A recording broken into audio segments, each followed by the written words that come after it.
जिज्ञासा जगी क्योंकि वह सोच रहा था कि चाबी से क्या खुल सकता है।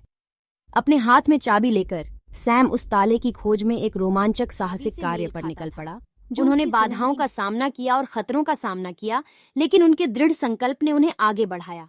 प्रत्येक कदम उसे रहस्य को उजागर करने के करीब लाता था।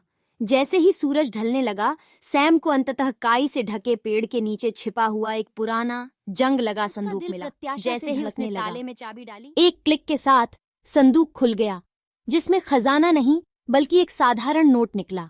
नोट में लिखा है, सच्चा खजाना आपके भीतर है, दया, प्यार और साहस खुशी की कुंजी हैं। सैम की आंखें समझ से चौड़ी हो गईं। उस रहस्यमय यात्रा ने उसे एक महत्वपूर्ण सबक कि भौतिक संपत्ति उतनी मूल्यवान नहीं थी जितनी कि उसके दिल में रखे गए गुण। उस दिन से सैम को गांव में सबसे दयालु व्यक्ति के रूप में जाना जाने लगा। उनकी कहानी दूर दूर तक फैली, दूसरों को अपने आंतरिक खजाने की सच्चा धन उस अच्छाई में निहित है जिसे हम दुनिया के साथ साझा करते हैं।